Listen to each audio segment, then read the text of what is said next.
Hello, this is author Jean Oram, and I'm going to be reading to you The Cupcake Cottage. This is from my Hockey Sweetheart series. And this is the first time I've ever done this before, so please leave comments. I got some AirPods in, hoping that you can hear okay. Definitely subscribe and ask for notifications because I'll be reading one chapter at a time. Oh, and here's my dogfish. She needs to be included too, hey pups? And today I am drinking some green tea out of my sunny yellow cup. And a little bit about the book before we jump in. Daisy-Mae, you may have met in my Hockey Sweetheart series, and she is a former beauty queen who is secretly crushing on NHL hockey star Maverick Blades. And he's got a little bit of a reputation issue, and she decides that she's going to fix him by fake dating him. So let's find out what happens to Daisy-Mae and Maverick in the Cupcake Cottage. I'm nervous and excited. Oh, forward, in case you're interested in that, is It's About Time This Canadian Wrote a Hockey Story, eh? Chapter 1. Daisy-Mae Ray made her way down the arena's concrete steps, guiding the San Antonio's Dragon mascot. She'd taken the job as a mascot handler in the NHL for two reasons: debt and debt. Well, the second reason was actually so she could be closer to team captain Maverick Blades. But as a woman who'd officially hit her 30s, it was entirely too humiliating to admit that, especially when her longtime acquaintance likely had no clue how badly she was crushing on him. The human-sized plush dragon beside Daisy-Mae suddenly plummeted downward, and Violet, sorry. This is going to be interesting reading because the dog thinks I'm talking to her and she's just like all about the love. You're interrupting the story time here, pups. All right, let's start this paragraph again. I'm so sorry. The human-sized plush dragon beside Daisy-Mae suddenly plummeted downward, and Violet squeaked from inside the giant head, her short arms flailing. Sorry! Daisy-Mae scrambled to right her friend before she slipped down another step and twisted an ankle. Don't let me die a humiliating death, Violet adjusted the dragon head, which had turned sideways. Daisy-Mae guided her down a few more steps to a small landing overlooking center ice. Sorry. Come on, we're dragon babes. A new life outside Sweetheart Creek full of mani-pedis, parties, and lunching out with players' wives. Hot jocks and fun. We can't be the babes if you let me fall and die. She giggled, the sound muffled by the giant head she was wearing, but coming through Daisy-Mae's earpiece loud and clear. Although I'm pretty sure I'd bounce in this thing. She patted the dragon's stuffed belly. Don't try it, Daisy-Mae warned her. Are we on the landing? Yes. Do you want to practice a few moves? Violet waved to the empty arena where the Zamboni was driving in circles, resurfacing the ice. She held her head, covered her eyes with her giant costume hands, and turned away from the ice as though something bad had happened. Then she waggled her short dragon tail toward the rink and wriggled her hands near her ears like she was egging on an opponent. Daisy-Mae laughed. Who are you in there, Desi Dragon? Her friend might be part wallflower in real life, but she came alive in the costume. She thought Violet was kidding when she said she was trying out for the position. Daisy-Mae had flippantly retorted that if Violet got the job, then she'd apply to be her handler. And now here she was. Honestly, it was probably one of the better life choices she'd made. Even though the job was part-time and over an hour's drive from her home in Sweetheart Creek, she was paid enough that she could close up several of her at-home businesses. Not that they brought in much, but still, their income had helped her eke out a living. Maybe her mom was right, and former beauty queens weren't cut out for business. You like the tail wag? Violet asked, doing it again. It was good, very expressive. Want to go all the way down to the ice? Desi's giant head wobbled. Was that a yes? If so, put more of your torso into it. Violet tried again, and Desi's whole body swayed forward dangerously. Afraid she was going to topple, Daisy-Mae grabbed her in a bear hug. What are you doing? Violet asked. It looked like you were falling. Well, you can hug me anytime, because with Owen going back to baseball, she let out a raspberry sound from inside her costume. Violet had only just been getting her feet back under her romantically after being dumped at the altar a few years ago. She'd been closing in on Owen Lancaster, the two flirting like mad when he suddenly had a big fight with his dad about the family ranch, then up and joined Major League Baseball, moving thousands of miles away. If Daisy-Mae thought she had bad dating luck, Violet's was even worse. The Zamboni finished polishing the oval rink and exited the ice via its gate, leaving a shiny trail behind it like an oversized snail. "What's that sound?" Violet asked. "The Zamboni doors are closing." Desi did a dance. "Yippee! Send out the hotties!" "Violet!" Daisy-Mae laughed, her cheeks heating with embarrassment. "I'm marrying a dragon this season." "Me too." Daisy-Mae just wished she didn't sound so wistful. "You're going to have them fighting all over you. Save at least one for me, okay?" Violet gripped her head, maneuvering the costume, presumably so she could spy through the eye holes a bit better. "Do you see any hotties yet?" "Nope, not yet." She could hear some deep voices, but so far, nobody had appeared. "Bet you $5 you have 2 dragon proposals by December." "I wish." Daisy-Mae had come from a long line of women who got married right out of high school, but she'd never once been proposed to. At least not by anyone who wasn't falling down drunk or joking. Daisy-Mae directed Violet down a long walkway that ran parallel with the ice before taking several more steps down. She shivered, rethinking her fitted checked blouse which tied at her navel. It was cold in the arena despite San Antonio's early October temperatures. Hockey players hit the ice, their blades shaving the frozen surface, and Daisy-Mae forgot her chill. Their deep voices filled the air, and she shivered again, but now for a new reason. There was nothing like a herd of hunky, strong, athletic men fighting over a frozen black puck, or an oblong football, or riding on the back of an angry bronco. It didn't matter the sport, Daisy-Mae had a thing for jocks. Violet and Daisy-Mae made it down to the ice level where the rink's boards and plexiglass protected them from errant pucks, giving them a thrilling close-up of the players. The team was skating around the perimeter to warm up their muscles, zipping past the women. Daisy-Mae waved to a few of the men as they glided past. A couple of rookies waved back, unable to block out the attention from the empty stands during today's closed practice.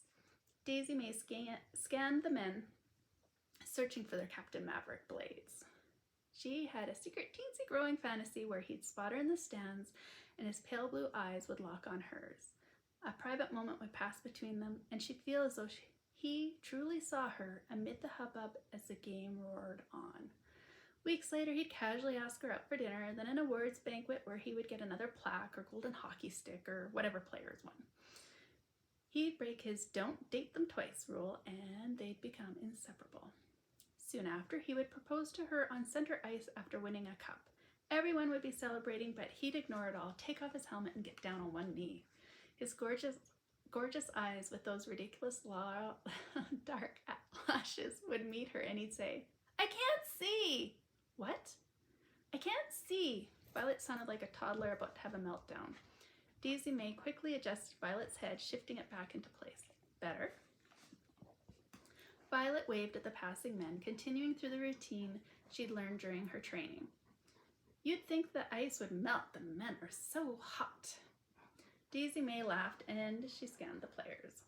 She finally spotted Maverick, her heart skipping fast. She'd almost won spending Valentine's Day with him last February. That had been a disappointing miss. Not that she'd admit it to anyone. Crushing after a man that was so obviously out of her league, she was probably too old for that, too. One of the players waved at them each time he passed. Daisy-Mae smiled and waggled her red-tipped fingers. You never knew where your next Mr. Right might be hiding, and the man in the black helmet, practice jersey, and white hockey socks could be the one. He was fast, cute, and likely earned more in a month than Daisy-Mae did in a decade.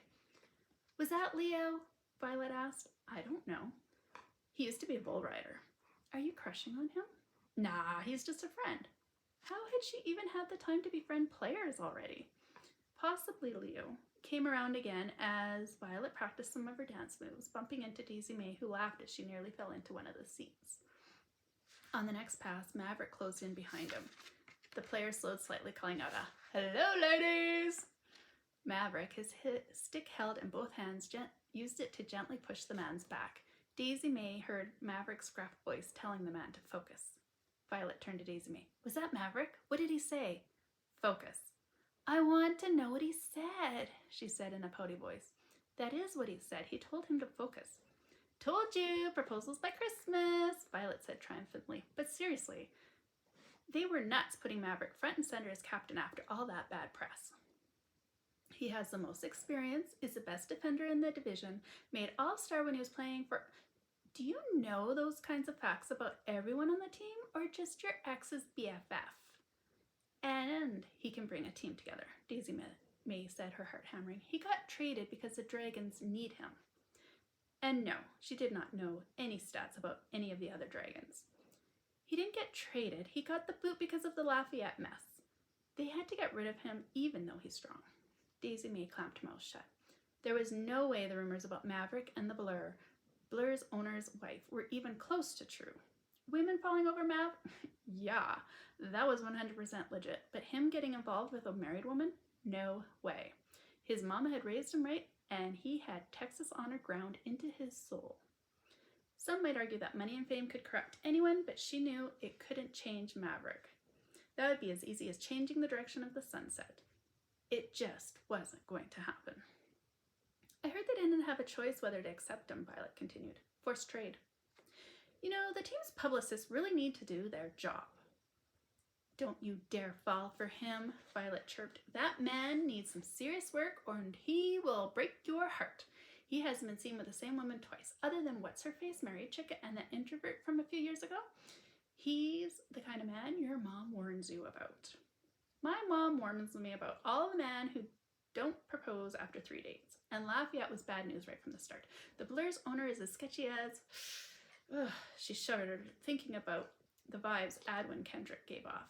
He got wins and was celebrated in the world of the NHL, like he was some sort of god. But just look at photos of him stirred up that gut feeling. Anyway, none of that matters because I'm not Mav's type. She wasn't even close to a college-educated, sophisticated career babe. Violet snorted. You're every man's type, and Maverick is every woman's type. All hot and tall and unattainable. Total fantasy. I bet he accounts for at least half of any ticket sales made to women. Maverick smiled. Yeah, she'd buy a ticket to watch him skate across the ice. And right now he's practically floating along, making skates look like the most natural thing. And he was tough during games too, sending grown men into the boards as though they were unsuspecting pedestrians taken out by a Mack truck. Nothing got between him and the puck. As Maverick made his way around the rink again, he took his eyes off the man in front of him long enough to give Daisy-Mae a subtle head nod and maintain a beat of eye contact that made her stomach flip. And then he was gone. She spun, watching him race around the curve, her hands pressed against the cold plexiglass. That had felt exactly like it did in her best fantasies, which meant trouble. Trouble for her heart, as it was in the process of informing her that it was locked and loaded for one man and one man only, Maverick Blades. She needed to get a hold of herself. He was so far out of her league she could barely even see his league. She took a steadying breath and stepped away from the glass, her eyes still locked on his form. The man's strength and agility were clear as he performed flawless crossovers, his confidence solid in the thin metal blades beneath him. Sexy. So very sexy. I can't see much from in here, but I saw that, Violet murmured, her tone amused. You're smitten with Mr. Bad Boy.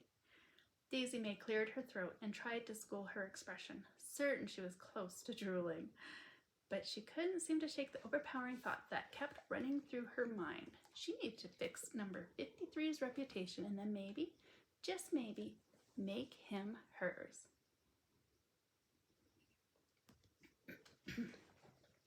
Maverick Blades coasted to the gate to exit the rink. He gave his helmet's chin strap a sharp yank, releasing the snap before slipping the rig from his head. His hair was soaked with sweat, each passing year requiring more effort to prove himself on the ice with the latest batch of fully energized rookies. He remembered that unstoppable feeling of youth. He didn't recall being as cocky as some of them, although he was pretty certain he had been. He led the line of players to the locker room, thinking about today's practice and how soothing the frigid ice bath would feel on his screaming muscles. 31 years of age wasn't young in the NHL. Still, he was holding on to his title as the top defender in the division. Louis Belmore, the team's head coach, as well as a good friend, was waiting near the locker room door. Good practice out there, team. Don't forget to pick up a copy of your finalized diet plan. Lewis raised his voice to ensure the line of tired players heard him. Athena left copies by the door. Make sure to take your own. They are all labeled. There was a round of, "You got it, coach." Before Maverick could enter the locker room, Lewis jerked his chin toward his right shoulder, indicating Maverick should join him. The team filtered past as he stepped aside. Excuse me. "What did you do now, Blades? Date a woman more than once?" one of the rookies chirped. "Yep," he teased back, "getting soft in my old age." "Ha, you said it, not us!" Leo, Maverick's favorite rookie, said with a loud laugh. The kid, already in his late 20s but new to the NHL, had so much talent that Maverick wished hazing was still allowed, just so he could ensure the rookie remembered there was a pecking order, and that he wasn't at the top of it. Not yet, anyway. "One day you'll grow a personality, Socks," he called after Leo. "Looking forward to that day." "I hate that nickname," he called back. "I go by Blaze, thank you very much." Blaze is what a 15-year-old girl calls her barrel racing horse. "You lose your socks before our first exhibition game? The nickname sticks," Landon, the second oldest player on the ice, chimed in. "I swear, someone stole them from my locker." Landon gave Maverick a commiserating pat on the back as he hobbled past in his goalie gear. "Keep on fighting for us old guys." "Fight the Alzheimer's and arthritis, old man," Leo cackled. Maverick smirked, knowing his life could be a lot harder than a few teasing jabs. Despite his humiliating mid-season trade last year and the swirling rumors that had come with it, the team had mostly accepted him as their captain. Lewis and Maverick moved down the hallway for more privacy. "You were looking good out there," Lewis stated. Maverick ran a hand through his hair, mussing up the damp locks out of habit from his times going on camera immediately after the game. "Thanks. Think we'll have a good season?" Leo is green, but learned a lot during his short time in the minors, more than most, and he's eager to pick up what he doesn't. He'll win some cups during his career. "He was a decent pick," Lewis was quiet for a beat. "So were you." "I know there was no choice. Not this time." "I came out on top." That was a generous statement coming from a man coaching an expansion team. As they were new to the league, the owner was working hard to gather players and investors, and having to take on a player with bad press and a high salary wasn't a position he'd ever want to be in. The Dragons needed some wins and some fans, and Maverick feared he'd be unable to deliver either. Lewis grew quiet, arms crossed as he watched Maverick from under the brim of his Dragons ball cap. "I made you captain because you're good with the guys and can keep the team focused." Focused. He nearly scoffed. He'd practically tripped over his own stick when he spotted Daisy-Mae in the stands earlier, his buddy Miles Wilder's ex-girlfriend. Little Miss Cutoffs with legs that went clear to her ears. A generous smile and a kind and gentle heart that made him want to pull her into his arms every time he saw her. Seeing that she was off limits, thanks to the stupidest honor system known to man, the bro code, he did what he could to avoid her. That was when he wasn't trying to accidentally, on purpose, bump into her somewhere just to feel the force of that megawatt smile. He was a sucker for her casual insights and the way they made him believe he'd been seen by someone who didn't want something from him. If she was truly the mascot handler, like she'd appeared to be today, the team would never win a home game. The woman could give Miss America a run for her money, and she was probably now the not-so-secret weakness of at least 90% of his teammates. 95 if he included himself. He only hoped that visiting teams would face the same lack of immunity to her focus-breaking charms and miss as many passes as the Dragons had today. "I need your head in the games and in practices," Lewis said, his tone firm and slightly reprimanding. "Yes, coach." He lowered his gaze, embarrassed by how distracted he'd been. Lewis's chest expanded as he held in a breath. From experience, Maverick knew he likely had about 10,000 things he wanted to say and was deciding where to start. They were all probably things Maverick didn't want to hear. He shifted in his skates and waited. "This team is an opportunity for both of us to end our careers on a high note. Problem is, the press is still looking to skewer you, and that would impact the team. Nobody wanted to watch a homewrecker, which is what the press seemed to think he was, earn big bucks out on the ice." Lewis sighed when Maverick remained quiet. He'd known Lewis for a long time, having skated under him during his rookie year in the NHL back in Toronto. The man knew him, his mom, and what he stood for. He was like family, and he wouldn't push something that shouldn't be pushed. But he was looking like a man debating pushing something important. Miranda wants you to talk to PR. Oof, must be worse than he thought if the team's owner wanted him to talk to the publicity team. Did that mean he was hurting ticket sales, sponsorship opportunities, and investor confidence? It might mean he needed to do something sweet in public, such as save some puppies from burning buildings, because if it was as bad as he feared, then, by association alone, he was impacting the rookies and their ability to strike deals as well, and that was pretty uncool. All because he stepped in to help someone. Talk about what? He asked, hoping for a hint so he didn't go into the meeting blind. Just to work on your image and such. You up for that? Yes, sir. The so-called twins were supposed to be an amazing public relations duo from New York, but they didn't know Texas and they didn't know the NHL. They'd have him wearing pink and knitting baby booties to rebuild his reputation if given the chance. Not command him to immediately rescue some golden retriever puppies. However, if it took the worried tone out of his mother's voice whenever she called after hearing yet another fabricated news story about him, then he would do it. Whatever it takes, Maverick said, hoping he wouldn't regret his words.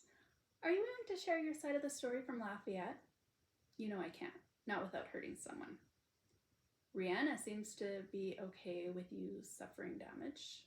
Yeah, she did, but that was understandable, as it was dangerous for her to expose her side of the story. The truth. I made a promise. How's your mother handling all of this? Leave her out of this, Maverick warned. He hated how performing a series of good deeds was impacting his mom's ability to hold her head up high in Sweetheart Creek.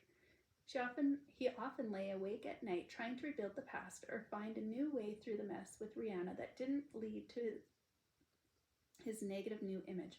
So far, he hadn't found one. Not one that would also keep Rihanna safe. The two of them were barely even friends. That was the tough part. Lewis sighed and lifted his hands to show he was backing off. Fine. Have a shower and go talk to the twins. They'll be waiting for you. I'll do whatever it takes, Lou. I promise you that. I'll even wear pink booties if it helps. Lewis gave him a pained look of confusion. I'll do anything, unless it involves me getting married or something. He smiled to show he was joking and trying to lift the heavy mood. Lewis didn't laugh. Maverick stared at Lewis, waiting for the man's sober expression to crack. Lou, man, I was joking. You know, the only commitment I have time for is hockey. He learned that 4 years ago with Janie. Maintaining a relationship was nearly impossible when he was deep into a season. Coach had to be pulling his leg with a meaningful look of his. Nobody will believe I'm ready for that kind of business. I don't even have a girlfriend. Then you better come up with a stronger idea for mending your image, because according to what I've heard from the twins, it's that or taking on a princess mascot. That is the end of chapter 1. I hope you enjoyed it. Please make sure that you comment and let me know what you thought of my reading. Sorry for the interruptions with the dog. And also be sure to subscribe and hit the notification button so that you get the news when I upload chapter 2. Thank you so much for listening. I hope you enjoyed the first chapter of The Cupcake Cottage. That's by me, Jean Oram. And if you prefer to just dive in and read it on your own, it is available in ebook and paperback, as well as large print everywhere you buy your books. I will also put some links in the description below for you. Thank you so much for listening. Goodbye.